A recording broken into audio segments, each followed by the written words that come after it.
Brother Matthew, welcome. Thank you for taking time for our emission and welcome in the name of our Catholic radio station. Thank you for your invitation.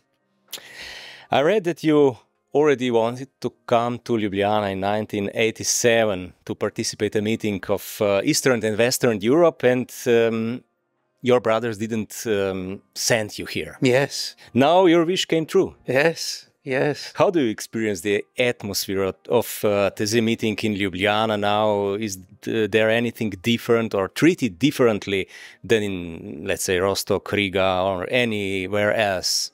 I think we sense very strongly the sense of hospitality here. That, so many young people have come over the years, since the 80s and 90s, to taizejske and to the European meetings, that there's a generation of people in Slovenia who know taizejske well. And these are now the mothers and fathers, even the grandparents, who are ready to host young people coming for this gathering. And that makes a big difference. It's true, in the last years, there's perhaps been fewer younger people coming, but there's still this backbone of contact, which is there. And that's something very, very precious. And I think at the same time, we sense that, it's an important moment in the life of the society in Slovenia. There are many questions. The church, which is a national church, is now faced with a society that's changing, a culture that's changing. During these days, Slovenians also got to know the outlines of your story a little bit, and you have been a member of the taizejske community for a long time, since you're students here. Yes, that's right. Briefly, what was the reason that drew you out from England to taizejske, to community, after studying the medicine? Yeah. I didn't finish my studies, no. I studied for 2 years, and during the first summer holidays, there were friends I was studying with who'd been to taizejske. And for me, the time at university, it was a big discovery of meeting young Christians who were all searching really for Christ. In my school and in my parish at home, there weren't many young people. And there suddenly there were people of the same intellectual level, same background in many ways, who were looking for the meaning of their lives. And we prayed a lot together, we shared a lot together, and some suggested we go to taizejske during the first summer holidays. And I think, if I'm honest, there was something in that first trip which touched me deep down. This prayer where everybody is welcome, where there's nobody directing as such. There's a praying community that's there, and you're welcome to join in the prayer of that community. You're drawn into the prayer of that community. A feeling of being together with others during the prayer, but also being alone before God. And I think the time of silence, that was something that struck me. There was no sermon, no homily, but time to be before God and to welcome the word of Scripture, which had just been read, to let that go deep into the heart. And I think also I was very struck that, the brothers were there, but they let the young people live their own life. The brothers were there to give some inputs with a Bible study and some questions for reflection, but then you were left among yourselves. And youth events, often there are adults telling you what you should be doing. And there was a great trust shown in the young people, and that touched me very much. And then I came back a second time and stayed as a volunteer. And there, I think, really it was this testimony of unity. The brothers of different Christian denominations who tried to live this sign of unity, of reconciliation. And that seemed to me very, very credible, that if as Christians we talk of a God of love, we have to love each other. And this call of Jesus, come and follow me, I understood that he was a group of people who were taking that risk of responding to a call. And it seemed to me like an invitation to respond in a similar way. Yeah. So I dare to say that taizejske community is one of the main pillars of ecumenical movement in Europe and in the world today in practice. Where are we today on this journey? Do we walk together, and where does this path go? Yeah, it's a big question. And I think in Taizé, you know, we're a small community lost in the hills of Burgundy. We try to live something together without always having the solutions. But I think, you know, there is a big question. What does it mean as Christians today to love each other and to give a common testimony? Yeah, there was a great momentum in the time after the Second Vatican Council, where everybody thought that unity would happen very quickly. But this, disappeared in some ways, But perhaps now we realize that there's a call again, to rediscover new creative ways of being together. And I think what we're seeing in the synodal process in the Catholic Church at the moment, the synod on synodality, there's a great hope there. And many of the things that we do in Taizé, the sharing in small groups, this listening to each other, it's been adopted in the synodal process as a way of walking together. And I think that we had this large ecumenical prayer vigil in September in St. Peter's Square, just before the start of the synodal session. And there Pope Francis invited brothers and sisters of different Christian denominations to entrust to the Holy Spirit the work of the synod. And that was something very new, a Pope asking Christians of different denominations to pray for something in the Catholic Church. And that's a great sign of hope for me. The ecumenical journey is a synodal journey, but it's also a journey of humility, where we don't say it's we who know everything, but where we're ready to receive something from the others and to be mutually enriched. And in today's society, there's so much we can do together. So much we can do together. In your message for 2024, you write about listening, about walking together, striving to face contemporary global issues together. It seems that these are very similar issues also addressed by Pope Francis, whom you also mentioned several times. How do you experience his pontificate, his efforts to walk together? Yeah, I think, Pope Francis is very courageous, and it's not always easy, to know how to react for some people to what he proposes. We were with him on several occasions over the last year in preparing this prayer vigil together, and he often spoke about the Pentecost event, that at first the Holy Spirit disturbs. People don't understand what's going on. They don't understand. But then, yes, the peace comes, the harmony comes. And I see that very much, that there's a lot of things in the world which disturb us.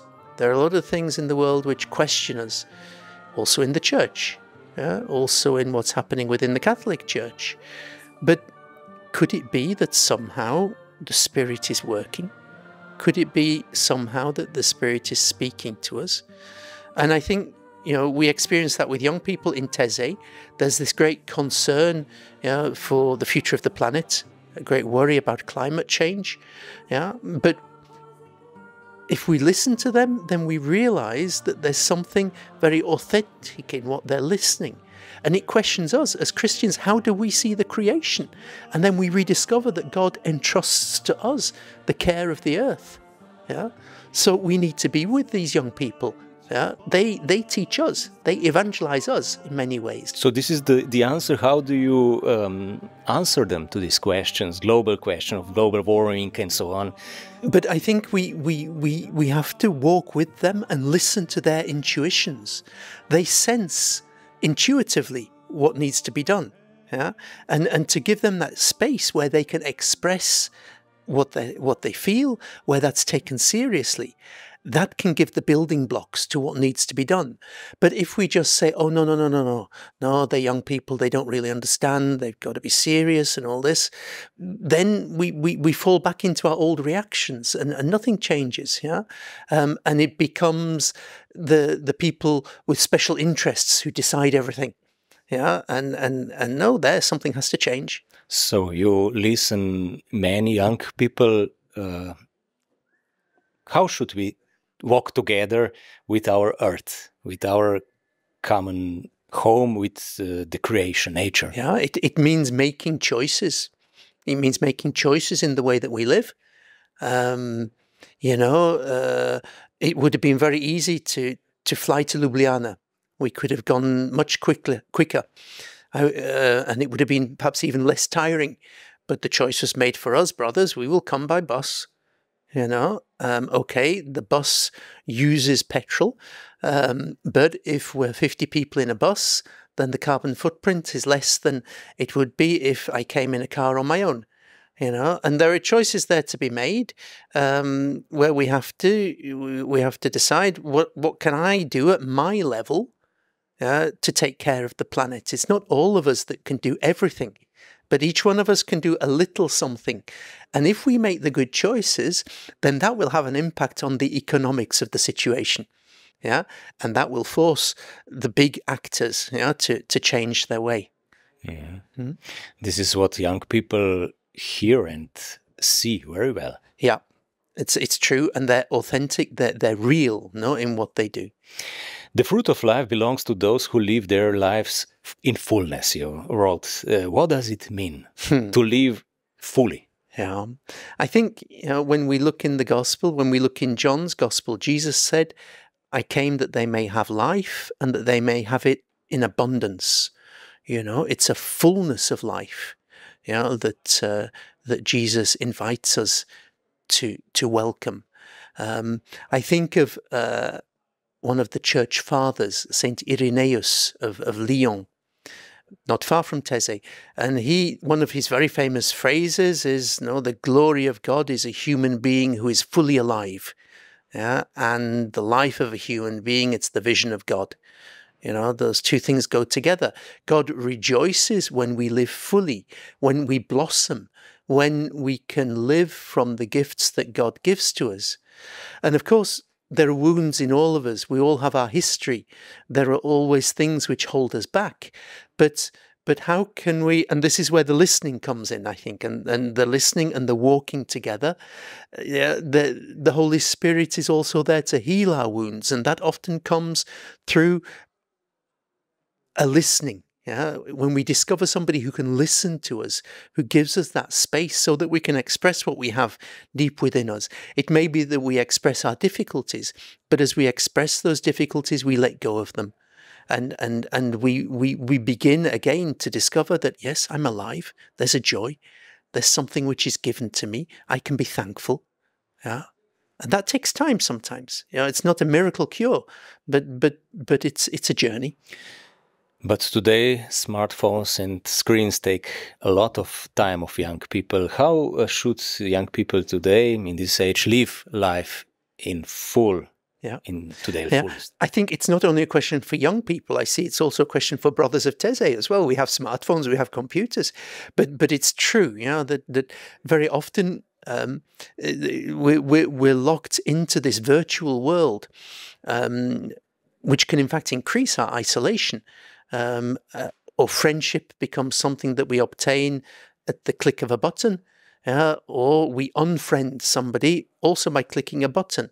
I think, in the meetings in Taizejske, the meetings like here in Ljubljana, there's a discovery or a rediscovery of the value of human relationships, that sitting down and talking with somebody, it's beautiful.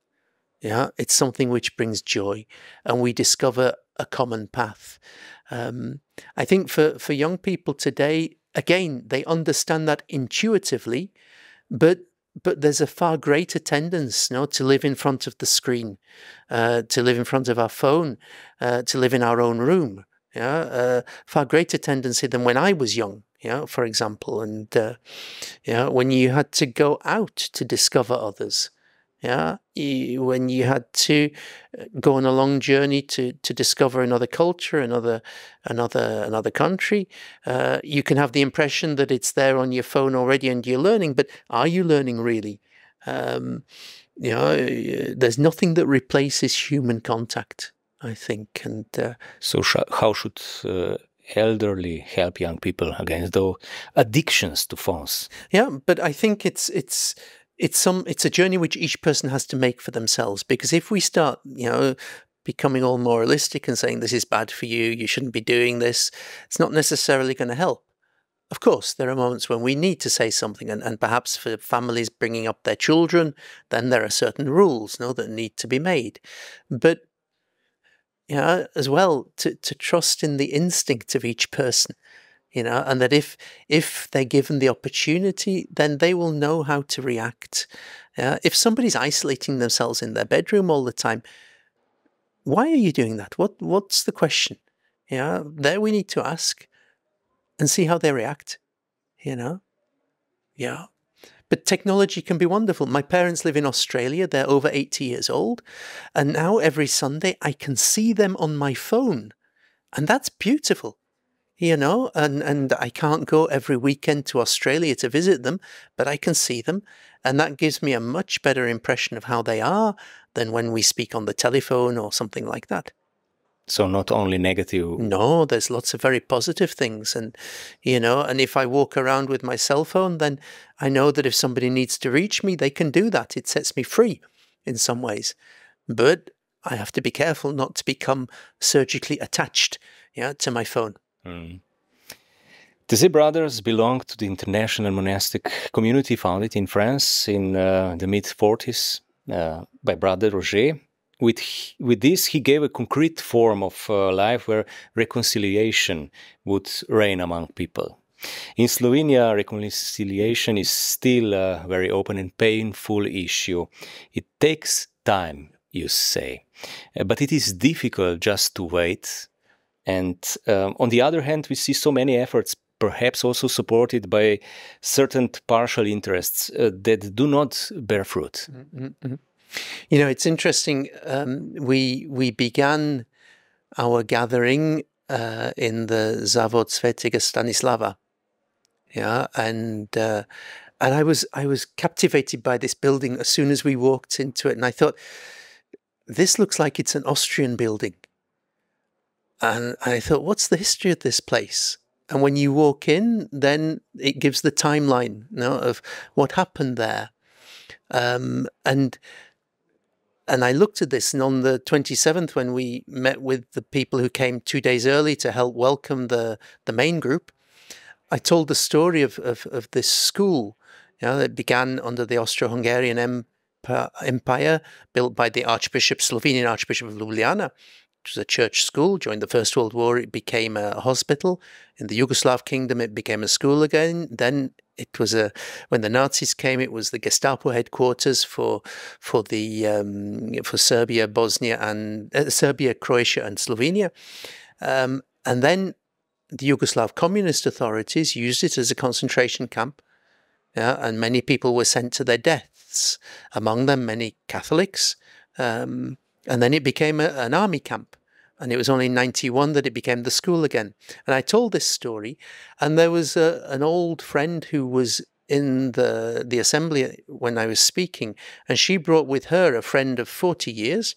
And at the end, this friend said to her, my father was imprisoned here. And she'd never said this before. And that struck me, that there's a lot of secrets in people's hearts that they don't dare to express. If we don't speak about the situations, then they won't have the courage to say that. And we have to be careful as well not to judge history with today's eyes. What would I have been in that time? Would I have been a communist? There were good communists who wanted to do something good for the country. How would I have reacted in that situation? I can't know. So we can't judge history as such, but we have to name what happened. We have to say what happened. What is inside us? To say the facts, to say what happened, and not to be afraid to say that. Is that not a path? Because if everything stays under silence, then the trauma is repeated generation after generation. Now there's a distance. When our brothers came in 87, they heard nothing of this. It was still too close, And now there's a distance and there's a responsibility there, how to use that and not to manipulate it. Yeah, exactly. But somebody has to listen. Yeah. But is there not a role there, among the new generations to listen to their grandparents, to say, how was it at that time? We're not there to judge the way in which you act, but we need to understand. If we leave that only to the politicians who have a role to play, then yeah, but it's something in the families, it's something in the local communities. For a long time you were in charge of Russia. I was never in charge of Russia. It has a president, but I maintained the contacts. I maintained that contact with Russia. Yeah. So what was the purpose and the aim of this contact? Yeah, I think, many people know that during the time of the Iron Curtain, our brothers visited Central and Eastern Europe quite regularly and came as well to what was Yugoslavia. And there were some brothers who managed to travel to Russia. We had a German brother who's died now, but who was a prisoner of war during the Second World War. And from his prison camp, he could see the Orthodox Church nearby, in the nearby village. And when he became a brother, he said to Brother Roger, we mustn't forget the Christians in Central and Eastern Europe. And so these journeys began. And when during Glasnost, Perestroika, it became possible to visit, then we could do that more openly. And I went for the first time in 1993 with another brother. And since then, every year, because there were Russians coming to visit us in Taizej. And so it was to return those visits. And yes, to maintain a contact with the hierarchy in the Orthodox Church, because as well, there were some who were able to come to Western Europe during the Soviet times. And that Brother Roger was always very careful not to judge them. He knew that there were compromises that had been made, but those compromises were made so that they could maintain a contact with Christians elsewhere. And these visits were very impressive, in the 90s when it was chaos after the fall of the Soviet Union. And then there was a new president who came, who put order and who got a lot of respect at the beginning. But little by little, the situation has changed. And now, it's very difficult. It's very, very difficult. Yes. What is your point of view about war in Ukraine, and what can European Christians do in the time of rising tension in the neighborhood? On the one hand, we have horrific scenes that come from eastern part and from Gaza, and on the other hand, the world moves on. We still live as nothing is happening. Yeah, we have many friends in Ukraine as well. Many Ukrainians who've been to our Taizej meetings and come to Taizej itself. There's I think 200 here during these days in Ljubljana, and it's clear that they are the victims of aggression. They are the victims of war. And so our support is first of all to them. But I see how important it is that I maintain contact with the friends we have who are still in Russia, many have left, to support them as well. And people who inwardly are not in agreement with what's happening. They need our support, and if we can maintain that support, then we prepare something for the future. That people will realize that they weren't abandoned by their friends in the West. And I think if you have a friend who's in Ukraine or in Russia, maintain the contact with them. In whatever way you can. And the same in Gaza, and it's we mustn't forget the Israeli hostages, that are still imprisoned, as hostages, and the suffering of their families. But we see as well the suffering of so many Gazans, and we wonder, how will this continue? Where is God in all this? It's a very difficult question, but the gospel doesn't give us easy answers. The gospel, faced with human suffering, says, Where were you? You know, that's the question of the cross. Where were you? And each one has to listen to that. You know, what can I do concretely? You know, are there refugees in my town? If I can't welcome them, can I go and offer them a tea, or can I help teach them the language? Yeah, there are things that all of us can do at our own level. Yeah? Your predecessor, Brother Alois, predicted that the Z community will undergo a radical transformation of its internal structures in the future. What does it mean exactly? Oh. And how do you see your community in the future? But Brother Alois, he already began this. Ah, he already began. Know, and I think, yeah, there's a change. In the time of foundation, when Brother Roger was there, Brother Roger was a man of great intuition and very clear, often in the things that he understood, and when he spoke, we walked with him. Yeah, but we now have 20 brothers almost who never knew Brother Roger, and that means that we have to find a way of embodying the gifts of the foundation in the community life, and as well look for a model of leadership which is more a model of service and of listening. That it be the community that's fully involved in the decision-making processes. Yes, the prior, the servant of communion, as it says in our rule, is the one who confirms the decision or says, no, we need to think a little bit more about this. But it's first of all a ministry of listening, and of involving all brothers in the governance of the community. It's very important for me, and I think we sense that in the community that there's a trust between brothers, and we can live that in a real and concrete manner, by involving everybody, and that Brother Alois already began, and we have small work groups where different brothers meet together to speak about the different themes and decide what needs to be done. And that needs reinforcing. So it's not a radical change, as such, but it's a continuation of the path and a reinforcing of this. Okay. He also spoke about completely new youth, completely new mentality of the young people. How do you see this? How do you experience this mentality of young people? How it differs?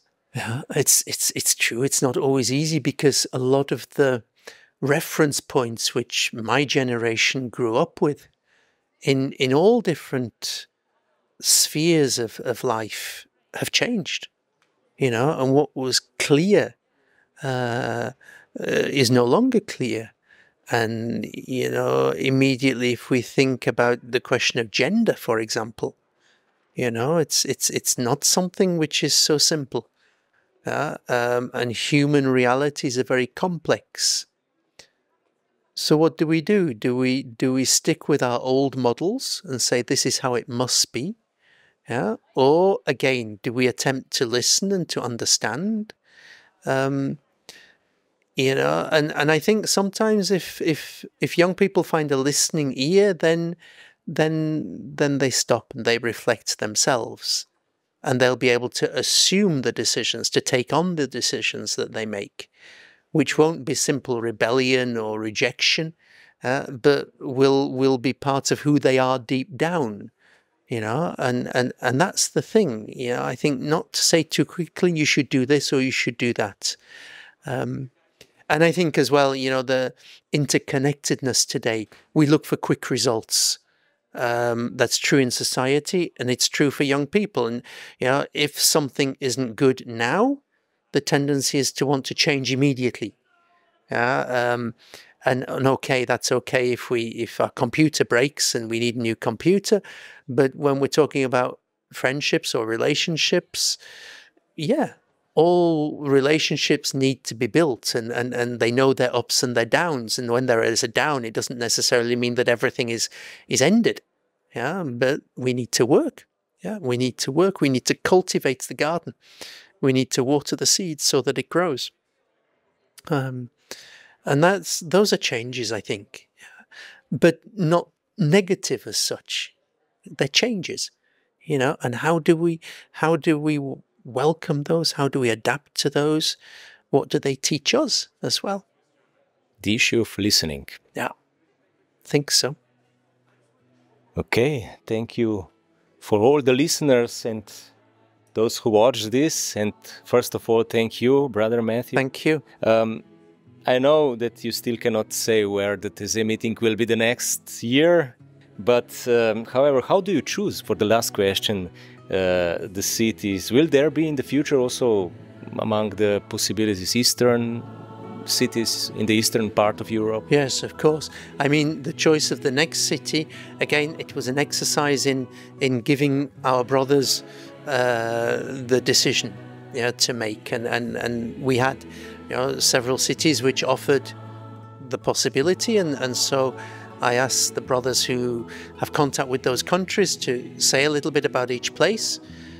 I gave my opinion, and then I left the brothers to discuss among themselves, and they met a second time and they said, now you need to come back.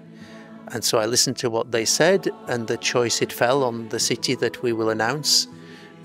So it was a common decision, and I think that's something very important. And there are now, it's very beautiful, there are a series of cities across Europe, really from many different parts of Europe, who are offering to host this European meeting. So we'll see in the next years how that develops. But we're very, very grateful to Ljubljana for the hospitality received, and I'm sure it will bear much fruit in the lives of the young people. And it's our prayer also that it will bear fruit in the life of the churches in Slovenia and in society as well. And therefore I dare to say, in the name of Slovenian people, thank you to you, brothers, that you choose Slovenia. Thank you. Ljubljana. Thank you, and a very happy new year, blessed new year to all of the listeners. Thank you very much for the conversation.